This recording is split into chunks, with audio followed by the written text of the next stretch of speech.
পটাশপুরে আটক ওড়িশার দুই। রাতে বাড়ি বাড়ি গিয়ে কথাবার্তায় সন্দেহ আর চোর সন্দেহে দুজনকে আটকে রাখেন স্থানীয়রা।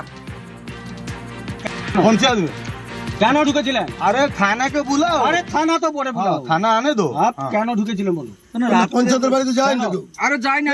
ঠিক কেন আছে ঢুকেছিলেন? মিথ্যা কথা বলছি আসবা আরে কেস দাও কেস দাও মিথ্যা আর কেস দিবে তো আরে কেস দিবে তো দাও দাও না আমাদের কে আমাদের কার্যকর্তা আরে এরকম নজির আছে নাকি? রাত্রে রাত্রে সবাই এসে ঠিক আছে। আমরা কে হরিদাস পাড়া বাড়িতে ঢুকবে কেন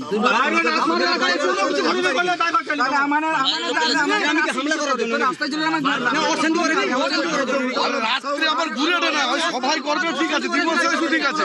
আমি করে দিবসে এলে ধরতে পারতি, দিবসে তারা ঘুরবে রাত্রে আসছে সে ধরুন গোটাটা ঘুরে রে, এটা রাত্রে ঘোরা উচিত নয় তো, একটি নয়। আরে আমাদের কার্যকর্তার বাড়িতে গেছি দিয়ে বেরিয়ে ঠিক আছে তাহলে গোটা গ্রামটা ঘুরে হবে কেন? এটা কথা কইছি। হ্যাঁ আমি করে দিবসে আসলে তো কোনো কথা নাই তো। কথা বলবে এই বিষয় নিয়ে আমাদের সঙ্গে রয়েছেন আমাদের প্রতিনিধি পঙ্কজ দাশরথী। পঙ্কজ, ঠিক কি ঘটনা যে দুজনকে আটক করা হয়েছে, কি তাদের বিরুদ্ধে ঠিক কি অভিযোগ উঠছে?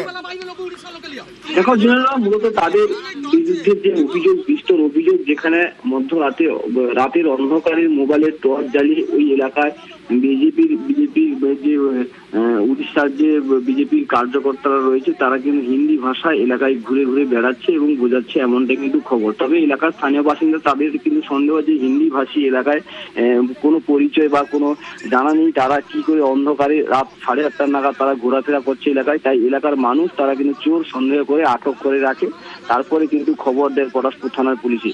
পুলিশ এসে দুজনকে আটক করে নিয়ে যায়। তবে পুলিশ তাদেরকে জিজ্ঞাসাবাদ করে এবং জিজ্ঞাসাবাদ করার পরে জানতে পারে যে তারা উড়িষ্যা থেকে এসছে বিজেপির প্রচারক হিসেবে।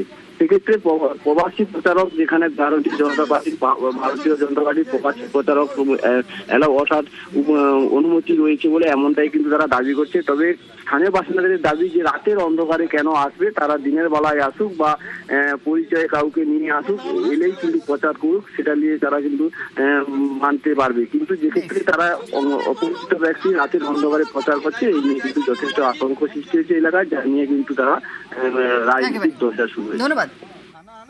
ভিন রাজ্য থেকে অচেনা লোককে নিয়ে এসে গ্রামে গ্রামে ঢুকিয়ে বিজেপি প্রচার করতে চেয়েছে, প্রচার করছেও। গ্রামের মানুষরা আজকে তাকে ধরেছে। অজানা লোক যদি গ্রামের মধ্যে ঢোকে, কোনো অশান্তির পরিবেশ তৈরি হবে, তার দায়ভার কে নেবে? এই বিধানসভা নির্বাচনে বিজেপির হয়ে প্রচার কার্যে অংশগ্রহণ করছেন, তার জন্য তো কমসে কম নির্বাচন কমিশনের পারমিশন নেওয়ার দরকার আছে, সেটাও কিন্তু বিজেপির লোকজন করছে না।